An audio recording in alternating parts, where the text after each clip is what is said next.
YouTube, how's it going? NateGreat321 back again, and first off, I'd like to apologize for not making a video in quite a while.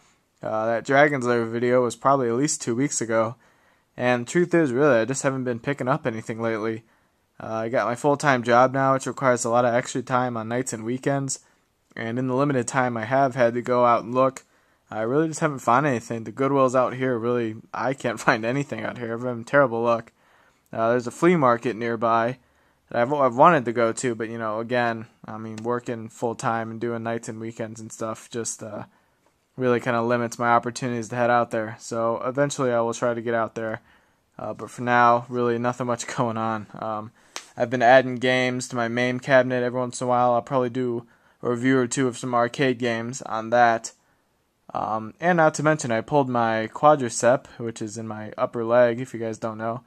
I was playing softball not too long ago and running the first base, pulled that, so I've been kind of limping around lately, so not very fun. But one pickup I can show you guys that I've gotten is Batman Returns on the Super Nintendo.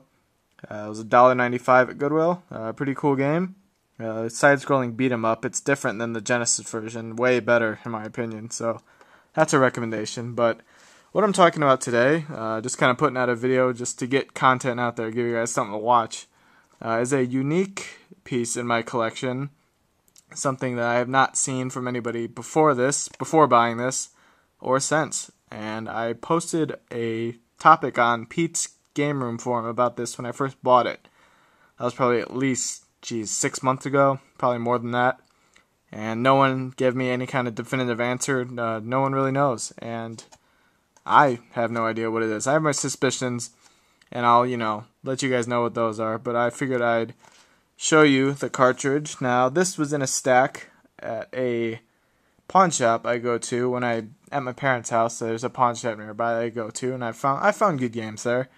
I found like Mega Man X2 I bought there, and various other games, and they're reasonably priced. You can see this was $5, Mortal Kombat 3. But I saw it, stacked like that within a stack of Super Nintendo games, so obviously it stuck out.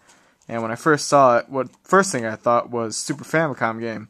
Because Super Famicom games, as opposed to US ones, the Super Famicom games have the rounded front, whereas US games are the kind of square, blocky games, and they're, a darker gray color.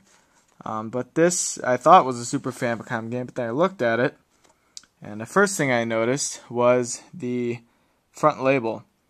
And to some of you this may not look weird, but to me a couple things stuck out about it. One, you probably can't see it on the video, but the print quality on it is really, really poor. It's pretty fuzzy.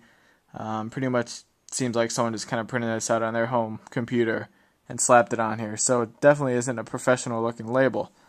It says made in Japan on the corner. So again, kind of reinforcing the idea that it might be a Super Famicom game.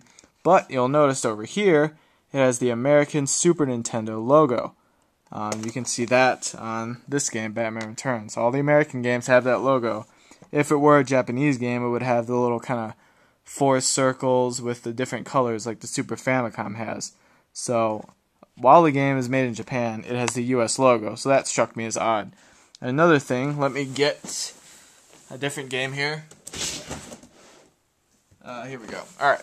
The other thing that struck me as strange was the logos on the front. You can see this is the normal MK3 logo, this thing on top, the M, the K, the 3 in the foreground with the dragon logo in it. But you can see below it, they got Mortal Kombat with 3 lines in it. And that was never used as any kind of Mortal Kombat 3 logo. And what they've done is, I got Mortal Kombat 2 here. That's actually the Mortal Kombat 2 logo, and all they've done is add an extra little line to it to make it Mortal Kombat 3. And that was never officially done by Midway, Acclaim, anybody.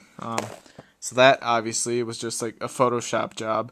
So that led me to believe it's a bootleg game.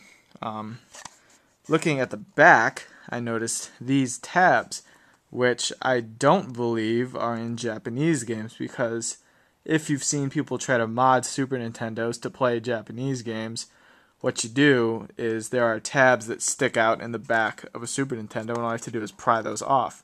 Because Super Famicom games, Japanese ones, don't have these tabs in them. That's kind of their cheap way of, region protecting it. But you can get around it. So these tabs in the back, I think European games have these. So this is like a European cart with a messed up label that's obviously like a Photoshop job. And what I wanted to do was, it feels really light too compared to a lot of Super Nintendo games. It might be the plastic, but it just feels really, really light. So I tried opening it up, and it turns out, I think either on the sides or somewhere on the top, this thing is glued shut or somehow fastened, because I was pulling with all my strength to try to get this thing open. And it seems like the only way to open this thing is to break it.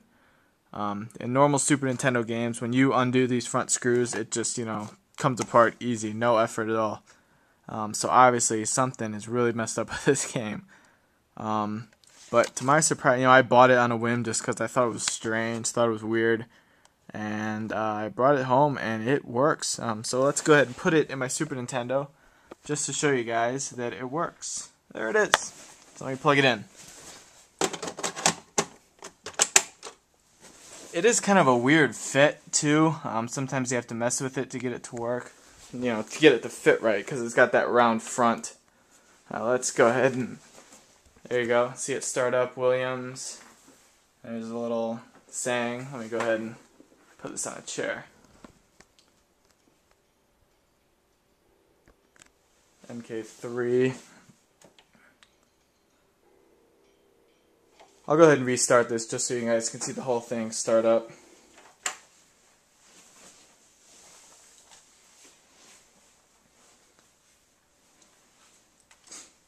So it has that brief little, acclaim, copyright date, and all that kind of stuff. So this is probably the actual MK3 board sold as a bootleg or something. So I'll just try to get past this.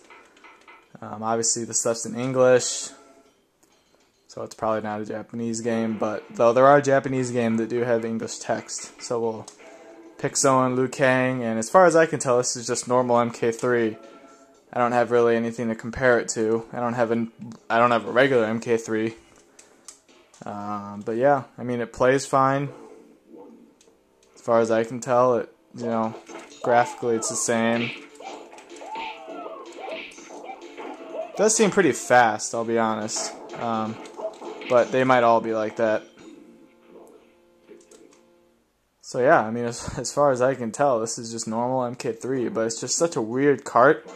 I thought it was worth picking up, and for $5, who knows? I probably just got some cheap, Taiwanese bootleg or something like that. But it's something interesting to have in the collection.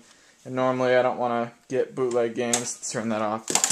Normally I don't want to get bootleg games and go for that kind of stuff, but I thought it was just weird enough to try and get it. So I figured I'd show you guys that, show off a rare, well, possibly rare, unique piece in my collection, I guess we'll say. And if any of you have any clue what this is, please let me know. But for now, I guess it remains a mystery. And for now, this is MK3 321 signing out.